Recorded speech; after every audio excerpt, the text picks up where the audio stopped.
Radio San Borja y el Instituto para la Calidad de la Pontificia Universidad Católica del Perú presentan Calidad al Día, un espacio dedicado a fomentar la cultura de la excelencia.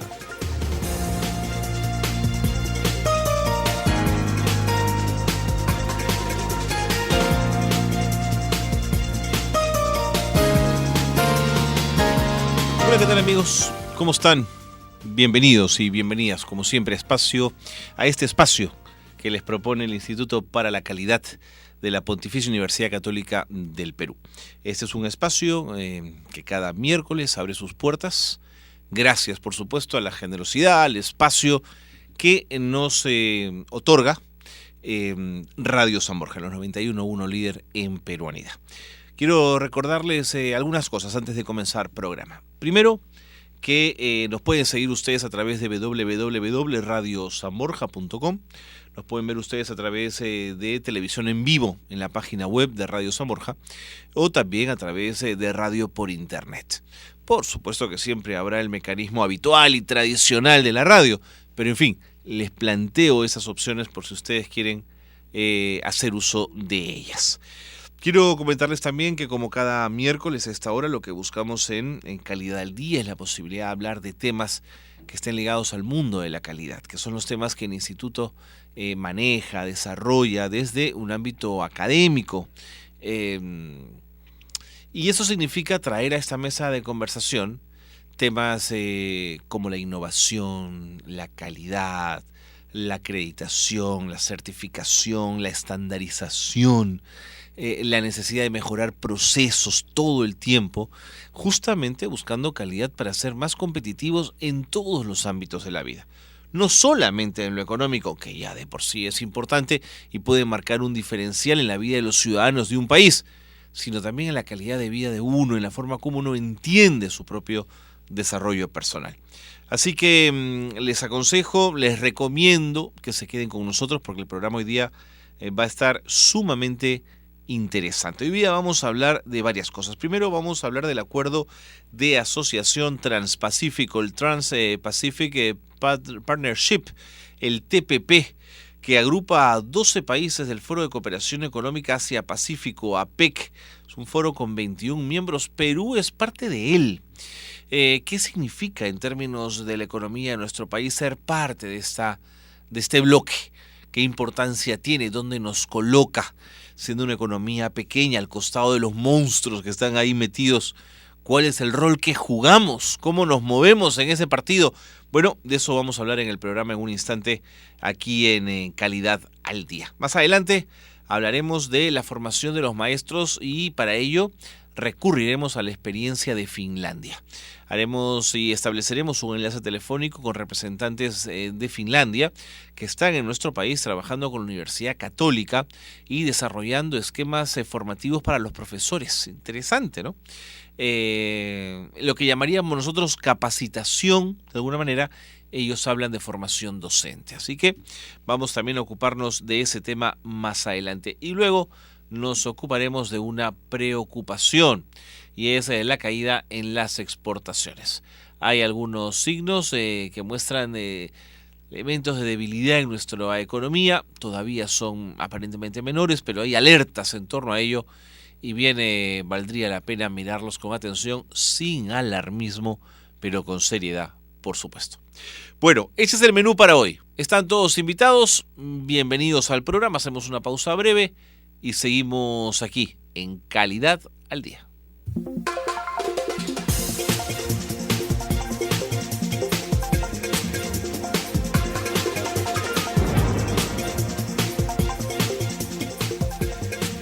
Muy bien, nos abocamos entonces al primer tema que les hemos planteado, el acuerdo de asociación Transpacífico, conocida por sus siglas en inglés TPP, Trans-Pacific Partnership. Este acuerdo que agrupa a 12 países del Foro de Cooperación Económica Asia-Pacífico. Estamos con el economista Carlos Aquino, él es especialista en economía asiática y nos acompaña esta tarde en el programa. Profesor Aquino, ¿cómo está? Bienvenido. Gracias por estar con nosotros. No, gracias a ustedes por la invitación. ¿Cuál es la importancia de este acuerdo de asociación transpacífica? Bueno, yo creo que hay dos temas importantes, ¿no? Primero, el hecho de que, como se mencionó, son 12 miembros, incluido el Perú, y está Estados Unidos, Japón, las economías más grandes. Se supone que entre ellos los 12 miembros tienen el 40% de la economía mundial y casi un tercio del comercio mundial.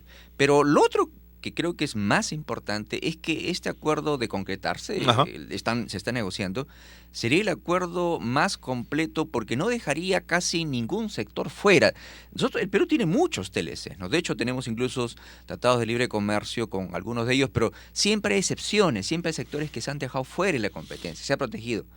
Pero este porque se acuerdo consideraban que iba a afectarlos, ¿no es cierto? Exactamente. Pero obviamente quiere abrir todos los sectores. Entonces, en ese sentido, al Perú le conviene porque hay sectores, el Perú es fuerte, por ejemplo, agroindustria, pesquero, frutas que algunos países no abren totalmente. Entonces, como va a ser un acuerdo que va a tratar de eliminar casi todas las barreras, probablemente no el 100%, pero estoy seguro que el 98, 99, que ya es un gran avance, ahí radica su importancia, ¿no? Es el acuerdo más ambicioso comercial que existe en el mundo ahorita, ¿no? Sectores menos liberales en economía podrían decir que el tamaño de la economía peruana al costado de esos monstruos podría de alguna manera afectarla. ¿Esto es cierto o no lo es? Ese es un caso muy interesante, ¿no? Usualmente el argumento para no hacer tratados de libre comercio era que, claro, somos una economía débil, poca desarrollada y entrando en competencia con países grandes nos va a perjudicar. Pero en verdad, veámoslo de otra forma. El hacer acuerdos con países grandes un poco que nos obliga a nosotros a ser competitivos. Y eso es lo que ha pasado en los últimos 15, 20 años. La economía peruana se ha abierto en realidad. Y eso ha permitido que venga más inversión extranjera, que se importe, imagínense, antes, hace 20 años, para importar maquinaria, equipo, teníamos que pagar aranceles muy altos y eso obviamente encarecía esos productos y no permitía hacer a la economía competitiva. Entonces, por supuesto, hay un riesgo, eso sí, pero por supuesto, yo creo que las oportunidades son muchas mayores de acceder a tecnología mucha más barata, acceder a inversión extranjera que pueda combinarse con los recursos que nosotros tenemos acá. Siempre hay ese riesgo, pero creo yo que haciendo el balance final, y lo ha demostrado, la economía peruana está abierta desde hace 20 años y ha crecido. Entonces yo creo que si uno compara lo que teníamos antes, una economía cerrada, con lo que teníamos ahora, por supuesto se avanza. Ahora, obviamente eso no implica que no hagamos nada, por supuesto. O sea, yo siempre digo, los tratados de libre comercio la puerta se nos abre, pero obviamente nosotros tenemos que producir los productos para llevarlos, ¿no? No funciona solo, claro, ¿no es cierto? Exacto. Entonces ahí está nuestra tarea, ¿no? El TLC de por sí no va a ayudar a la economía a levantarse, pero es una herramienta que podría a exigirnos incluso a nosotros ser más competitivos, ¿verdad? Estos 12 miembros del TPP, ¿qué significan en términos de la economía global? ¿Cuánto de la economía global representan? Por ejemplo, es 40% de la economía mundial. Estados Unidos nomás tiene 18%, Japón solo tiene 6% de la economía mundial. Y lo interesante es que si bien es cierto, ahorita son 12 miembros, es probable, Corea del Sur, al que estoy yendo la próxima semana por un congreso, una potencia, es la 12ª economía más grande del mundo, está pidiendo su ingreso. Taiwán, que no es muy grande, también está pidiendo su ingreso. Incluso China, este gran potencia, también, todavía no ha pedido China formalmente, pero todo indica que China va a hacerlo. Y China es un caso muy interesante porque hay voces en China hasta hace 2 años que decían China todavía está muy atrasado respecto a otros países, no hay que abrirse, qué sé yo, pero otras voces que dicen hay que aprovecharnos, ¿no? Entonces hay que obligarnos a ser competitivos. Entonces son dos formas de ver las cosas, ¿verdad? Entonces si nos abrimos a la competencia, nos obligan a ser competitivos y tenemos que hacerlo, si no vamos a salir perdiendo, ¿no? Usted lo ha mencionado, este acuerdo busca tener, valga la redundancia, acuerdos muy completos que abarcan hasta 29 capítulos, ¿no es cierto? Revisemos algunos de ellos. Sí. El primero que quería conversar con usted, el acceso a mercados. Sí. ¿Qué significa tener acceso a esos mercados? Sí. Todavía hay sectores, pongamos un caso específico. El Perú hizo un tratado de libre comercio con Japón, ¿verdad? Pero se excluyó como 780 partidas. Los japoneses protegen mucho su agricultura, protegen mucho su ganadería. Entonces los japoneses dijeron, no vamos a abrir la carne de vacuno, arroz, azúcar, que es un tema que le conviene al Perú porque somos exportadores de azúcar, algunas frutas, algunos sectores pesqueros. Pero en este acuerdo se busca que Japón abra más su mercado de lo que ya abrió. Entonces, podríamos tener algo interesante. En este acuerdo donde está Japón con el Perú en el TPP, es muy probable que Japón abra más su mercado que lo que se abrió a cuando nosotros hicimos un acuerdo con él. Entonces, acceso al mercado significa que los países abran más su mercado de lo que ya se ha abierto. Y Japón es un mercado muy importante, ¿no? Y Estados Unidos es uno de los que exige que Japón se abra. Entonces yo creo que comparando el poder de negociación de Perú con Japón y Estados Unidos con Japón, yo creo que Estados Unidos tiene más posibilidades de abrir Japón que nosotros tuvimos, ¿no? Esta permeabilidad a abrir mercados, diría usted, profesor Aquino, que van de la mano del resultado de la crisis internacional vivida tanto en Estados Unidos como en países de Europa y de Asia en su momento, que dijeron, bueno, la fórmula de cerrarnos no ha funcionado, pensemos en abrir. Yo creo que sí. Además ha habido, bueno, es un poco antiguo, en el año 1930 hubo la pésima experiencia, hubo una crisis económica en muchos países, la famosa Gran Depresión. Así es, la Gran Depresión, Unidos, así es, que empezó en el 29. Los países quisieron proteger su mercado y subieron los aranceles y el mundo se vino abajo. Entonces, o sea, fue peor. Claro, esa experiencia yo creo que está muy presente. Entonces, como una forma de salir de la crisis económica es hacer más competitivo, abrir los mercados y todo el mundo se beneficia. Por supuesto, tiene mucho que ver con el tema de la crisis económica, ¿no? En este bloque tendríamos que tener reglas de origen comunes. Ese es un ¿Eso tema... qué significa? Sí, es muy interesante realmente. Mire, otro ejemplo pongamos. Por ejemplo, Vietnam es un país muy increíble, es 90 millones de habitantes, es un país pobre, tiene $2.000 per cápita, el Perú tiene 6.000, tiene 3 veces, pero es un país que crece mucho, pero Vietnam exporta muchos textiles, pero por ejemplo, Vietnam para hacer sus textiles importa hilados, cierra algunos países. Entonces, la regla de origen, ¿qué significa? Que cuando se hace un acuerdo, se establece qué porcentaje de valor agregado tiene que tener un producto para ser emitido como nacional. Okay. Porque si no, sería una trampa. Imagínense, Perú hace con China un acuerdo y yo compro un producto chileno, lo pongo como peruano y lo vendo a China. Entonces, para evitar eso, justamente, hay que hacer esta famosa regla que indica cuánto de porcentaje de valor agregado tiene. Entonces, lo que se está tratando en este acuerdo es que hay un valor agregado no solo de un país, sino regional. Por ejemplo, de los 12 miembros actualmente, el Perú podría, por ejemplo, utilizar partes y componentes de 6 países y eso ser reconocido como componente nacional para exportar a cualquiera de los restantes países, ¿verdad? Entonces, es muy importante definir cuánto de porcentaje debe ser valor agregado en el país y en los países miembros de este acuerdo para que otro país lo afecte, ¿verdad? Entonces, un comerciante de Gamarra que quiere exportar sus polos, ¿tiene que estar amarrado a estas reglas de origen? En cierta forma ya lo está. En el Tratado de Libre Comercio que el Perú ha firmado con Estados Unidos ha logrado y nosotros hemos aceptado, porque era una exigencia en Estados Unidos, que cuando uno exporte ropa, camisas a Estados Unidos, si utiliza algodón norteamericano, eso se puede considerar como algodón peruano y tiene acceso al mercado norteamericano. Claro, y existe, sino que se trata de extender al resto de países, ¿no? De acuerdo. Otros elementos de este TPP, el tema de las medidas sanitarias y fitosanitarias. Por ejemplo, cuando el boom peruano agroexportador generó el envío de espárragos, por ejemplo, a Europa, principalmente a España. Y claro, el clima privilegiado de nuestro país permitió tener 3 cosechas de espárragos frente a una que tenía. Entonces invadimos el mercado con nuestros espárragos. Inmediatamente nos inventaron un gusano, un problema sanitario, ¿no es cierto? ¿Cómo se va a trabajar este tema? Lo que trata de hacer los tratados de libre comercio, y TPP no es el primero, por supuesto, pero quiere hacerlo más extensivo, es que si hay alguna medida fitosanitaria que afecta a las plantas o animales, esto sea fundado en términos científicos, que no es un invento de un país, ¿no? O sea, porque es un tema delicado, ¿no? Obviamente cada país tiene el derecho de proteger su agricultura, la salud de los humanos, que sea. Entonces, si hay una medida fitosanitaria que sea una cosa científicamente comprobada. Es una prueba estandarizada. Exactamente, esa es la palabra, estandarización de las medidas fitosanitarias para evitar que un país de por sí y ante sí invente una medida que no lo reconoce el resto del mundo. Sigamos con eso, profesor, aquí después de la pausa, que me tengo que ir al corte, volvemos con más aquí en Calidad al Día. No se vaya.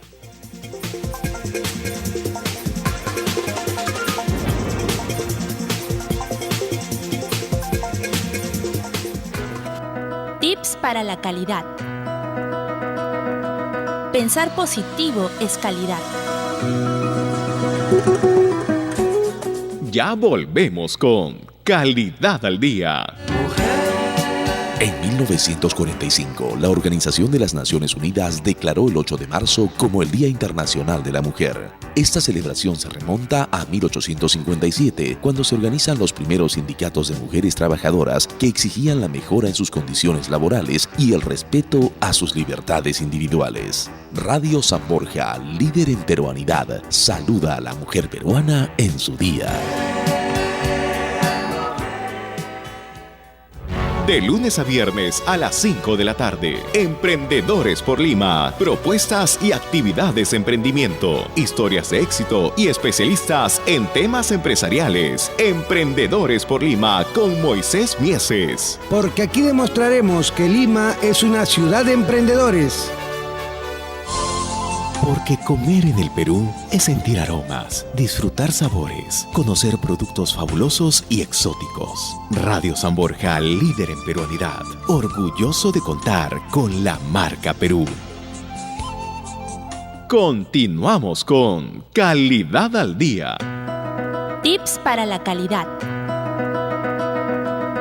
Ser educado es calidad.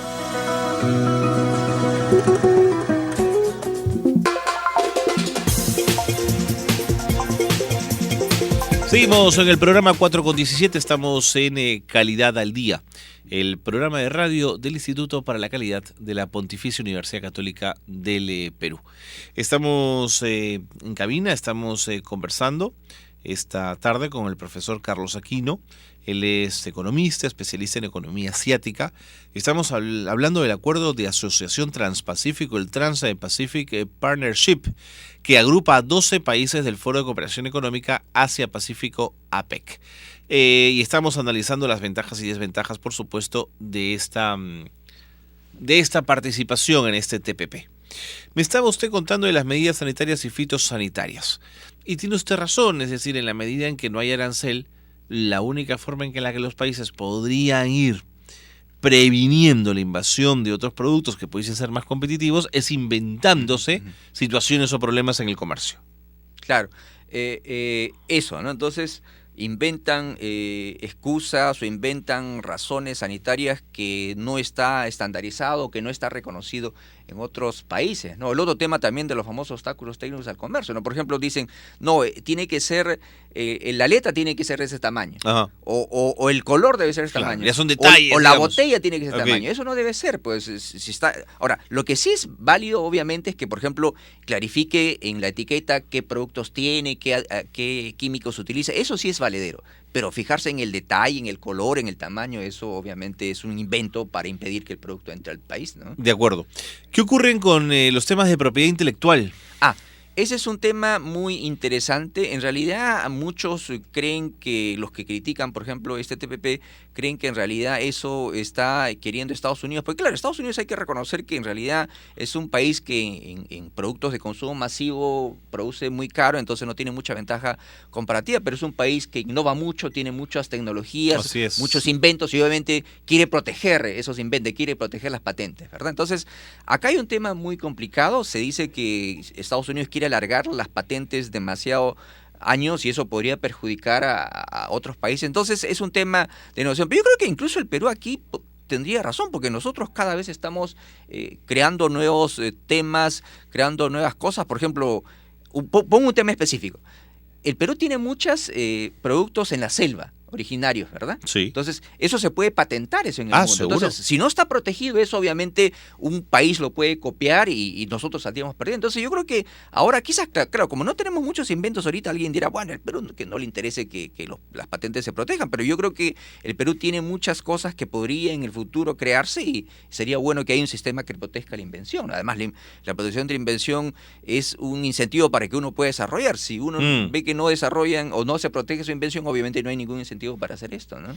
¿Cree usted que formar parte de este acuerdo mejoraría los servicios financieros, por ejemplo? Definitivamente, porque se supone que va a permitir una apertura mayor, va a estandarizar, también eso es lo importante, va a permitir que los flujos de capital vengan mucho más fácilmente y eso obviamente va primero a bajar la tasa de interés, mientras más competencia hay, sabemos que baja la tasa de interés y por supuesto servicios innovativos que hay en otros países del mundo se podría introducir al Perú. Todavía en el Perú hay ciertos servicios financieros que no están disponibles y podría tenerse si vienen empresas que tienen más experiencia en ese rubro de otros países, ¿no? Pero mire, profesor Aquino, hasta en eso el tema de la estandarización es fundamental. Porque si yo quiero usar, por ejemplo, mi tarjeta de crédito o de débito en, no sé, en cualquier país miembro, para que el banco me dé dinero, ¿no es cierto?, tiene que tener los mismos estándares y manejos financieros de aquel que es mi banco en el país de origen, ¿no es cierto? Entonces se comienzan a tejer una serie de estandarizaciones que hacen mucho más fácil los procesos. Ese es el tema importante. Y aquí vemos otro tema que creo que también es muy interesante.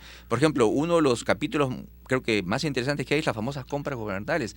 Mucha gente dice, bueno, tenemos TLCs, hay libre competencia, pero ojo, en muchos países del mundo los gobiernos son los más grandes compradores. ¿Seguro? En muchos países, por ejemplo, en Estados Unidos, Europa, el presupuesto del gobierno es casi el 30% más del Producto Bruto Interno. Y lamentablemente en muchos países siempre los gobiernos nacionales prefieren a sus productores nacionales. Entonces, ¿de qué vale tener un TLC si el más grande comprador en un país, el Estado, le compra a sus propios productores? Entonces, está excluido el 30-40% de la economía de la competencia extranjera. Y este TPP quiere abrir las compras del gobierno a la competencia mundial. Entonces, o sea, de igual a igual una empresa peruana podría competir con una empresa norteamericana por una licitación del gobierno estadounidense, por ejemplo. Si se aprueba esto, si se avanza esto, podría ser así. En Estados Unidos sabemos que muchos estados son fuertes proteccionistas. El estado de Maine, por ejemplo, Ohio, le compra a sus productores de Ohio, de Maine. Entonces, el Perú está impedido de participar ahí, ¿no? Entonces, si llegamos a otra vez el tema de la estandarización, ¿verdad? Que todas las licitaciones, primero que sean transparentes, que estén abiertas a todo el mundo y todo el mundo tenga capacidad de participar. Entonces,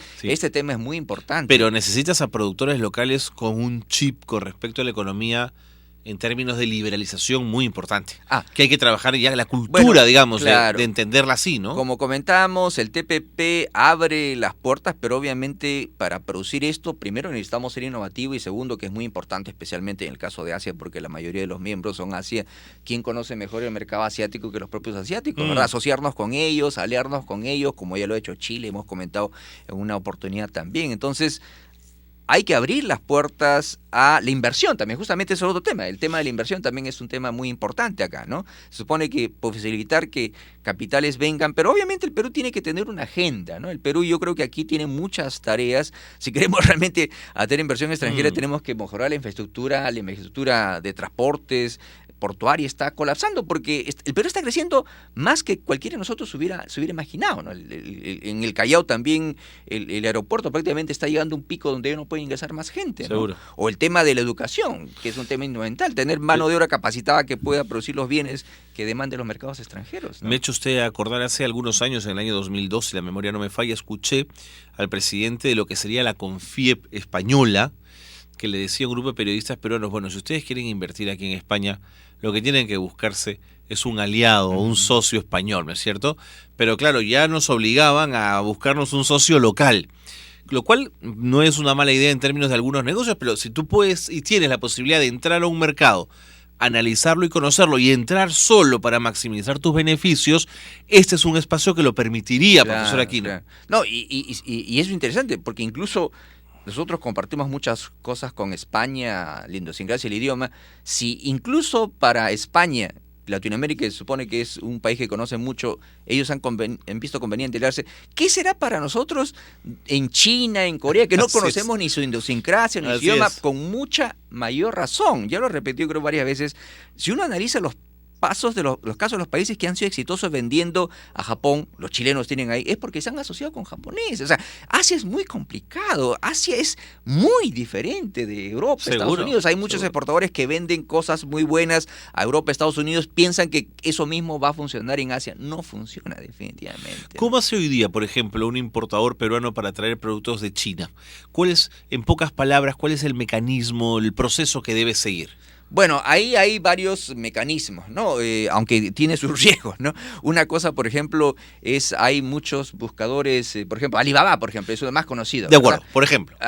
Alibaba es conocido porque ofrece garantía de que una empresa que está ofreciendo un producto es seria. O sea, busco el producto en Alibaba, yo quiero hacer lámparas y necesito bombillas de determinada calidad, entro a Alibaba y la encuentro. Claro, entonces la empresa que ofrece ese producto es tiene más posibilidades de ser seria que que si yo Ok. pongo simplemente en Google quiero ropa y Ok. enfrentan miles de empresas y hay muchas que no sé, ¿no? Ahora, el otro tema para asegurarse, obviamente, una vez que tiene una empresa en mente, obviamente tiene que buscarse un banco para que dé seriedad de la empresa, una carta de garantía y todo lo demás para que... Un banco chino. O un peruano, ya O está, por ejemplo, ya tenemos un banco, el banco más grande del mundo Sí. que han abierto acá, ellos creo que recién están ofreciendo, pero hay corresponsalías, tengo entendido Claro, que una el banco carta de garantía para que crédito cuando yo me presente con esa empresa no van a decir, ¿y este señor quién es? Exactamente. No, este señor es fulano, pero viene avalado por el HSBC, por decir un banco Claro, global. Porque ha ocurrido. Yo conozco muchos peruanos que han importado de Ajá. China, han entrado en Google, Ajá. una empresa china se lo ofreció y esa una empresa lo estafó porque no es conocida. No es conocida. Ahora, lo otro que yo siempre recomiendo, obviamente en Asia especialmente, es asistir a ferias internacionales allá, ¿no? Por ejemplo, hay feria de textiles, feria de productos electrónicos, feria Seguro. de muebles en China, en Japón, De Corea. frutas, Uno hay va ahí y inmensas. hace contacto directo con los compradores y Ya. obviamente puede negociar el mercado. Yo creo que la mejor forma es eso, ir allá y conocer al comprador, Pero al tampoco vendedor. puedo presentarme en el aeropuerto y mirar a mi costado y decir, bueno, ¿a dónde voy? Algún nivel de contacto con alguien en ese país debo tener. Perú ofrece algún mecanismo. Bueno, si es importador, es obviamente, creo que... otra forma es obviamente las cámaras de comercio, ¿no? Y es cámaras de comercio binacionales. Por ejemplo, hay una cámara de comercio peruano-china, una cámara de comercio peruano-japonesa. A uno puede ir ahí Y me quizás- ponen en contacto. Exactamente, ofrecer algún tipo de información con una empresa seria. Porque en realidad hay que tener mucho cuidado. En el caso de China, yo conozco casos... De estafa. Obviamente, entran a Google, quiero pantalón, ofrecen 1000 empresas. Una le dice, te vendo a 100, uno le da el adelanto y nunca más. Y nunca sabe. más. Por eso, o contactarse con sitios serios como Alibaba, con bancos que ofrecen garantía de que esa empresa que le está vendiendo es seria, o lo más importante, creo yo, participar en una serie y No, conocer. pero además la tener persona. manejo del tema aduanero, tanto en el país de despacho como en el país de origen. Claro, ahora hay empresas comercializadoras, pero claro, es un tema que ofrecen hacer todo el envío del producto acá, Ya, pero pero- claro, hay que pagarle un costo, obviamente, ¿no? ¿Y cómo sé Claro. yo que estoy pagando lo justo y que ese es el Ese precio te- que se por, debe e- pagar? por eso decía, no es fácil. Lo bueno es tener un contacto con una empresa ya, y si es a través de alguien que lo presente, mucho mejor. Mucho ¿no? mejor. Claro. Profesor, se va a Seúl. Que tenga usted un buen viaje. ¿Qué va a hacer por allá? Bueno, en Seúl nosotros el año pasado elaboramos un grupo de expertos de Asia y Latinoamérica, nos reunimos 4 veces en varios países de Asia y Latinoamérica, presentamos un reporte a los cancilleres en Bali en junio en Indonesia, porque hay este FOCALAE, es este Foro de Cooperación en América Latina y Asia del Este, que agrupa 36 países, 20 de Latinoamérica y 16 de Asia. Lamentablemente mucha gente no lo conoce. Entonces los cancilleres nos pidieron hace 2 años que hagamos un reporte de recomendaciones como cómo incrementar los negocios, porque no es solo negocios, temas culturales, intercambio de estudiantes, profesores. Entonces, ya ha pasado 8 meses, entonces vamos a hacer el seguimiento. O sea, nos vamos a reunir el 13, 14 y 15 en Seúl, van a venir representantes de cancillerías y vamos a ver qué se ha avanzado respecto Correcto. al año pasado. Profesor Aquino, muchas gracias. Siempre es un gusto conversar con usted. Nos Encantado. trae siempre datos interesantes. Hasta la Encantado. próxima. Gracias, hasta luego. Son las 4:29, hacemos una pausa, pero no se vaya. En la siguiente media hora tenemos temas que proponerles aquí en Calidad al Día. Volvemos en un instante.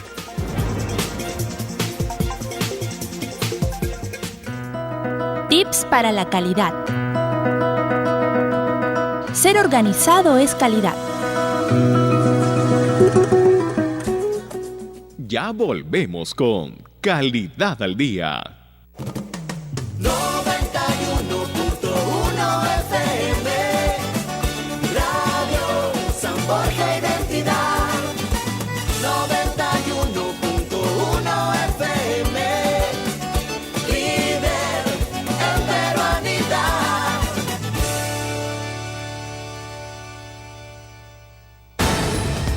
San Borja Noticias presenta el avance informativo de esta hora.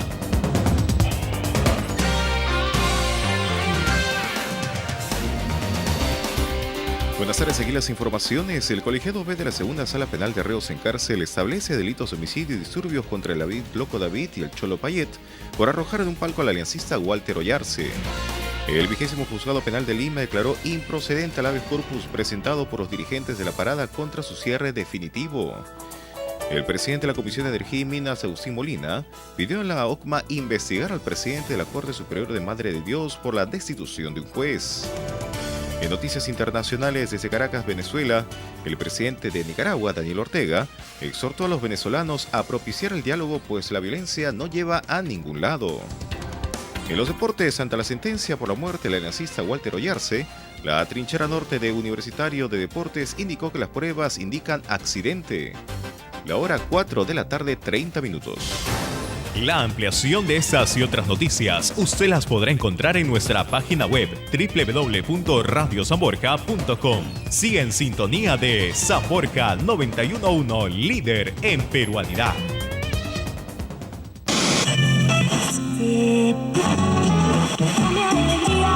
Con Atilio Samaniego. Llegaste a la radio más criolla del dial. 30 años difundiendo peruanidad. Fiesta criolla con los clásicos del cancionero criollo y los nuevos intérpretes de nuestra música peruana. Las voces de mi Perú. Fiesta criolla todos los días desde el mediodía por Radio San Borja. Líder en peruanidad.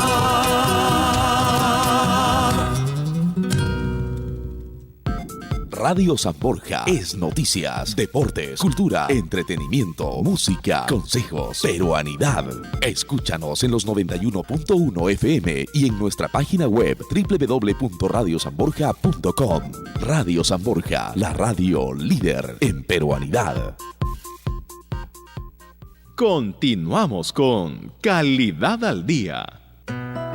Tips para la calidad. Ser precavido es calidad.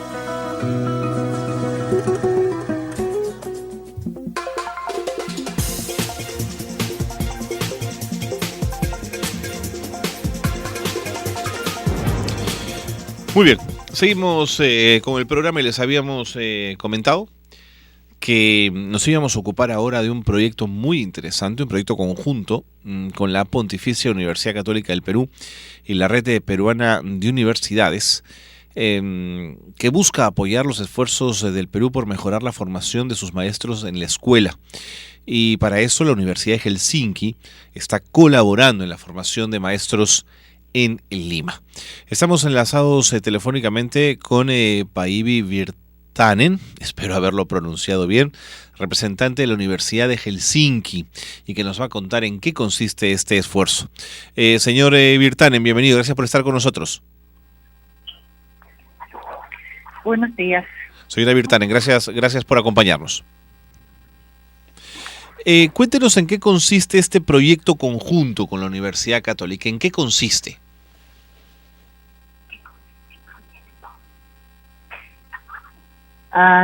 Consiste de formación, mejoramiento de las de los formadores de maestros peruanos que trabajan en las universidades a partir de la formación basada en la investigación. ¿Cuáles son los temas especiales que van a ser tratados en esta capacitación? Se enfatizará en las áreas de ciencias y matemáticas, y así como de educación intercultural bilingüe, y en nivel primario. ¿A nivel primario le entendí bien? Sí. A nivel primario, de acuerdo. ¿Qué hay en relación a este tema de la investigación-acción en temas, por ejemplo, como adaptación de innovaciones? Las prácticas pedagógicas basadas en la investigación es una estrategia formativa de los docentes en servicio que Finlandia ha desarrollado muy exitosamente. Y nos proponemos compartir nuestras experiencias con y los colegas peruanos para contribuir a la construcción de una propuesta en Perú para la formación docente basada en la investigación. Y se trabajará con las regiones de Lima, Arequipa, Ayacucho, Piura y Iquitos. ¿Cuántos en total serán los docentes capacitados? 50. En la primera etapa está, y en la segunda etapa está 200. ¿Y cómo han sido elegidos? ¿Cómo han sido seleccionados? ¿Qué criterios se han utilizado? Mi colega Patricia de PUC voy a responder en esta pregunta. Muy bien, muchas gracias, profesora Virtanen. Dime, Patricia, ¿cómo estás? Muy buenas tardes. Buenas tardes. Los 50 profesores han sido seleccionados teniendo en cuenta a las universidades públicas de las regiones que ha mencionado Paivi. La Universidad San Agustín de Arequipa tenemos 5 representantes, de la Universidad San Cristóbal de Huamanga 5 representantes, de la Universidad Nacional de Piura otros 5, de la Universidad Nacional de la Amazonía otros 5, y tenemos también 6 representantes del Instituto Pedagógico Nacional de Monterrico, 10 representantes del Ministerio de Educación, porque trabajamos coordinadamente con ellos, con la Dirección de Educación Superior Pedagógica y con la Dirección de Educación Primaria, y además 15 representantes de la universidad. Estos son los 50 primeros formadores que se van a formar en esta primera etapa, y en un segundo momento tendremos a unos 200 profesores también seleccionados de las diferentes regiones del país. Patricia, ¿y la idea es que estos profesores repliquen lo aprendido en sus localidades? No, la idea es, en esta primera etapa no es una réplica, sino más bien es la aplicación de un plan de desarrollo profesional en el cual ellos puedan ver qué innovaciones en las áreas de ciencias y matemáticas, pero de manera contextualizada, puedan ser aplicadas en las diferentes realidades, en las diferentes regiones del país. No es una réplica exactamente, porque la idea es luego formar a lo que hemos denominado acompañantes pedagógicos, que son los profesores que finalmente van a llegar a los docentes de aula, básicamente. Claro. Ahora, ¿por qué se ha hecho énfasis en la enseñanza y en el aprendizaje de matemáticas y ciencias? Inicialmente se creó pertinente, junto con el Ministerio de Educación, priorizar las 2 áreas que desde el gobierno se había enfatizado, que eran las áreas de matemáticas y comunicación. Pero luego, en el camino, vimos que el área de comunicación, básicamente la enseñanza de la lengua del castellano, no era un elemento, diríamos, que la Universidad de Helsinki podría ir apoyándonos. Con lo cual se decidió hacer un giro y trabajar el área de ciencias, justamente el área donde la Finlandia ocupa los primeros lugares en la prueba PISA, y también en el área de matemáticas, con lo cual la experiencia que tienen ellos trabajando estas 2 áreas en su país, podría resultar un aporte sumamente interesante a nuestro país, considerando además que si bien el área de matemáticas es un área que sí se viene trabajando en nuestro país de manera recurrente, el área de ciencias es un área que se ha descuidado muchísimo y que gracias al apoyo de CONCITEC se ha procurado mejorar en las escuelas, pero que todavía falta muchísimo por trabajar. ¿Y qué es esto a lo que le han denominado procesos y métodos de mentoría? Justamente el proceso de mentoría es el proceso de formación de lo que nosotros hemos llamado los acompañantes pedagógicos, ¿no? Que son estas personas, los profesionales que van a acompañar a los docentes de aula en trabajar todo lo que es el proceso de implementación de las innovaciones pedagógicas, básicamente en las áreas de letras y ciencias, ¿no? Es ir acompañándolos en el proceso de uso de estas innovaciones en las aulas con sus estudiantes, ¿no? Y luego irlos retroalimentando en ver qué aspectos han trabajado de manera adecuada y qué aspectos pueden ser reforzados desde los acompañantes pedagógicos. Patricia, ¿y cuáles son los indicadores que van a manejar con posterioridad para saber que esta experiencia dio buenos resultados? Desde lo que son los indicadores, vamos a trabajarlo en varios niveles. Primero, con esta formación de los 50 acompañantes pedagógicos, vamos a ver básicamente las áreas que se están trabajando, y luego vamos a ver si es que eso finalmente logra un impacto en el aula, en el aprendizaje de los estudiantes. Pero eso va a ser, diríamos, un impacto indirecto. Lamentablemente no vamos a poder medir básicamente los resultados en el aula, pero sí más bien a nivel de la formación de los maestros, un primer nivel, y de los acompañantes en un segundo nivel. Claro. Ahora, este adiestramiento, tengo entendido, se ha iniciado esta semana en la PUC. ¿Qué tal ha ido? ¿Qué receptividad han encontrado? ¿Qué cosas preguntaban, por ejemplo, los maestros peruanos que podía ser resuelto de una forma innovadora por nuestros amigos finlandeses? Realmente ha sido un trabajo sumamente importante que recién está culminando el día viernes. Creo que el aporte de los profesores, el equipo de Finlandia ha sido muy enriquecedor. Obviamente las inquietudes han ido en cuáles son las claves del éxito de la formación de los maestros en Finlandia y cuáles son las claves del éxito de ocupar los primeros lugares en Finlandia en las áreas de matemáticas y ciencias. Las preguntas han ido más un poco por conocer el sistema finlandés y luego de cómo trabajan estas innovaciones con los docentes, ¿no? Creo que ese es un aspecto que ha habido mucho interés. Hemos trabajado hasta el día de hoy en la mañana el área de matemáticas y hoy por la tarde estamos comenzando el área de ciencias. Creo que en matemáticas ha sido un trabajo sumamente interesante, de ver aspectos novedosos, de ver cómo se puede trabajar diferentes juegos lúdicos a través de ciertas estaciones, y que creo que ha sido bastante enriquecedor para los profesores.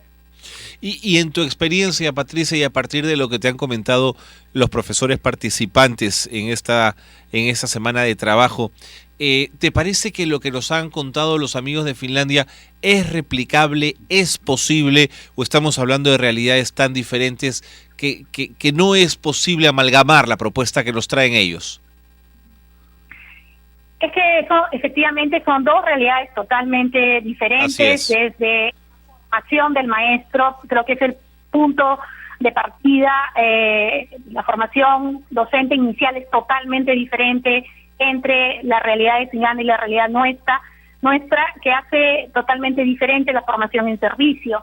Ellos, como comentaba Paivi, giran en torno a la investigación y lamentablemente todavía en nuestro país la formación de maestros inicial no gira en torno a la investigación, salvo algunas excepciones, lo que hace que la formación en servicio del maestro tenga que trabajarse el tema de la investigación cuando en las universidades, o mejor dicho, los maestros en Finlandia ya tienen todo el tema de la investigación de manera bastante interiorizada. Es parte de su trabajo cotidiano el trabajar la investigación-acción en el aula.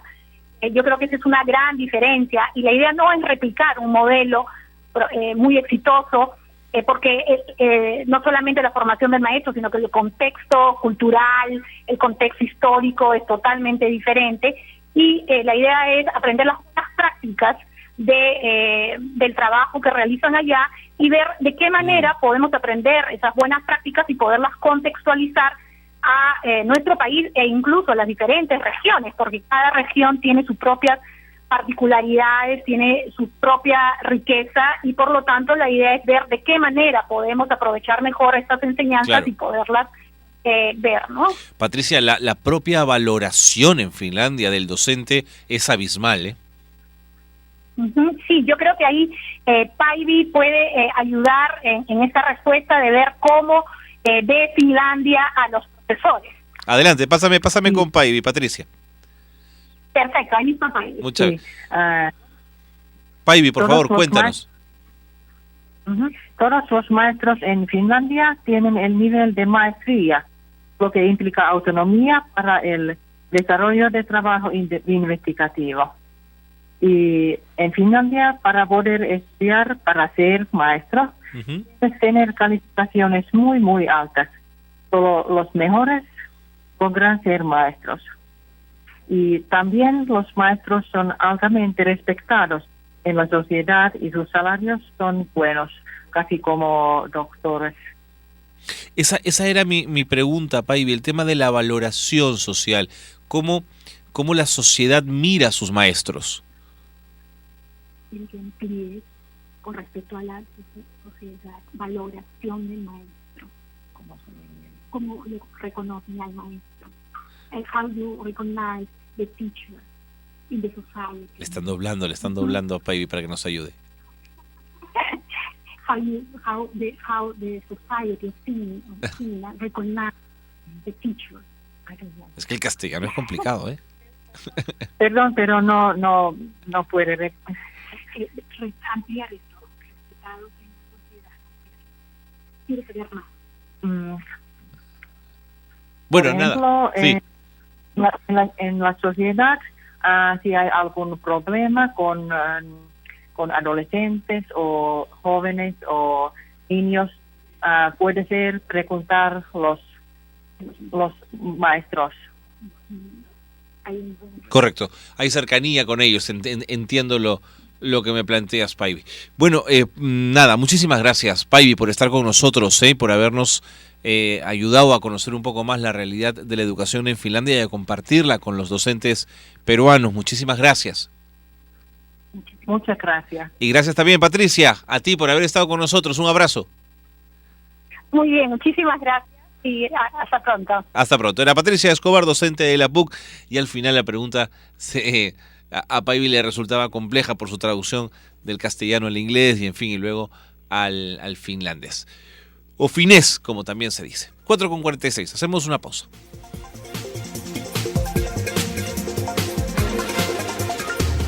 Tips para mejorar productividad en tu empresa. Las metas se cumplen cuando los empleados conocen sus funciones y responsabilidades. La inducción es necesaria. Ya volvemos con Calidad al Día. Al ir a la playa, preste mucha atención a estos consejos. Utilice los baños públicos, no use la playa como baño personal. Recuerda que tu mascota no puede acceder a la zona de baño ni a las zonas verdes. La contaminación que causan los desperdicios afecta negativamente a los organismos que viven en él. Mantengamos nuestras playas limpias. Es un consejo de Radio San Borja. Todos vuelven. Regálate una hora todos los jueves a las 3 de la tarde y descubre las claves para cuidar tu salud con Suiza Lab en la radio. El periodista Jaime Terán y la doctora Gianoli gratis te llevan los médicos de Suiza Lab a tu casa, auto o trabajo para prevenir las enfermedades. Suiza Lab, garantía de un diagnóstico seguro. Hola Elsa, te veo preocupada, cuéntame. Lo que pasa es que mi hijo Ricardo tiene muchos problemas en los estudios. Se distrae mucho, no comprende lo que lee, se olvida lo que ha estudiado. Ya no sé qué hacer. Si su hijo tiene estos problemas, escuche Educando, de martes a viernes a las 6 de la tarde por Radio San Borja 91.1. Porque una de las nuevas maravillas del mundo se encuentra en el Cusco, Machu Picchu, santuario histórico de la humanidad. Radio San Borja, líder en peruanidad, orgulloso de contar con la marca Perú. Continuamos con Calidad al Día. Tips para mejorar productividad en tu empresa. Identifique dentro de su organización aquellos factores de desperdicio que le están ocasionando un costo adicional y una reducción de la productividad.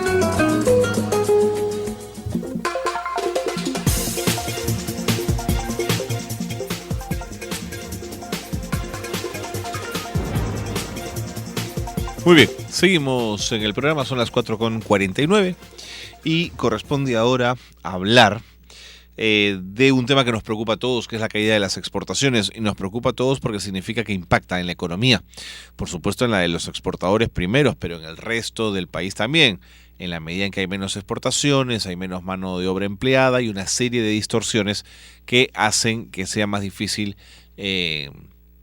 y seamos menos competitivos finalmente también. Estamos enlazados telefónicamente con Carlos González, director de estudios económicos de ADEX. ¿Cómo está, don Carlos? Bienvenido, gracias por estar con nosotros. Muchas gracias, buenas tardes. ¿Qué significa que las exportaciones están cayendo? ¿Qué tan mala es esa noticia? En realidad, como primer mes del año, podríamos decir que arrastra las consecuencias de una etapa de recesión que viene del año pasado, aun cuando no se puede utilizar con mucha claridad para proyectar lo que viene en el futuro del resto del año, ¿no? Entonces, en ese sentido, una caída de casi 18% en este año está más en el patrón de lo que se ha observado a lo largo de casi los 2 últimos años, ¿no? Que son 2 años de recesión que ha sufrido el sector exportador. Sin embargo, mirando para adelante, de alguna manera pesa el hecho de que la economía internacional se está recuperando paulatinamente y que hay mejores perspectivas de producción en algunos sectores como el de pesca, el de agro, que el año pasado tuvieron esos problemas, ¿no? ¿Cuáles son las barreras comerciales que están afectando más a las exportaciones peruanas en este momento? Sí, ese es un punto muy importante, ¿no? Porque las exportaciones a Latinoamérica fueron de las que más crecieron después de la crisis del 2008. Sin embargo, en el 2013 son los sectores a los que estamos exportando menos, debido en gran parte a la imposición de barreras al comercio, ¿no? La más importante, la más reciente que tenemos es la que nos ha impuesto Ecuador, ¿no? Ellos están exigiendo un certificado a los productos peruanos para verificar información sobre la calidad del producto, y fue una medida que tomaron de la noche a la mañana. Sorprendieron a muchos exportadores que llegaron a puertos ecuatorianos sin saber, sin conocer. La diligencia se quedó detenida en puerto. Algunos exportadores han tenido que reexportarlos hacia el país, y lo que sabe, han casi coaccionado a empresas peruanas para comprometerse a trasladar parte de su producción al Ecuador, tras la entrada de los insumos, de las materias primas que Perú vende a ese país, ¿no? Entonces, eso creo que quiere seriamente el espíritu de integración de la comunidad andina y genera un efecto bastante negativo. Bueno, pero don Carlos, eso necesita una acción, me parece a mí, una acción política y comercial al más alto nivel. Efectivamente, en realidad esta no es una medida comercial simple, ¿no? Obedece a un propósito que tiene el gobierno de reducir sus importaciones, dado que esperan ya están sufriendo una caída del precio del petróleo. Como usted sabe, Ecuador tiene como moneda el dólar, y si las importaciones fueran mayores que las exportaciones, la cantidad de dinero en Ecuador se reduciría, afectando a su economía. Pues para evitar ese daño, se han trazado como meta reducir en 9.000 millones sus importaciones en los próximos 4 años. Entiendo. Y están apelando a medidas como esta, ¿no? Entiendo. Ahora, a 2 años y medio, a 3 años casi del inicio del gobierno del presidente Ollanta Humala, ¿qué se ha avanzado en términos de innovación de cara a la exportación en nuestro país?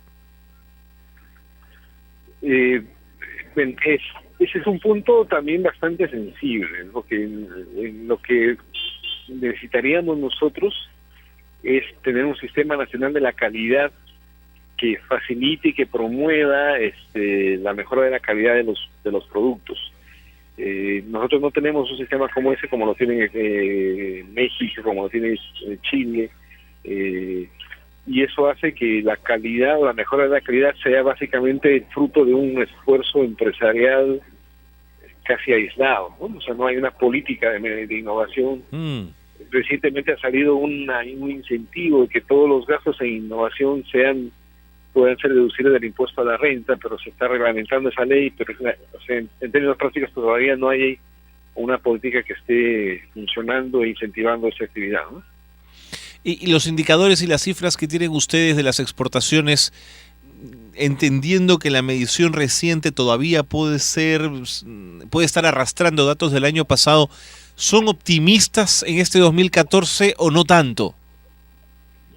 En realidad son conservadoras. Existen algunos fundamentos económicos para pensar en una recuperación. Ajá. Ya le he mencionado un poco la recuperación de Estados Unidos. Sí, claro. Europa está saliendo de la recesión. El panorama internacional parece mejor, ¿no? Internamente,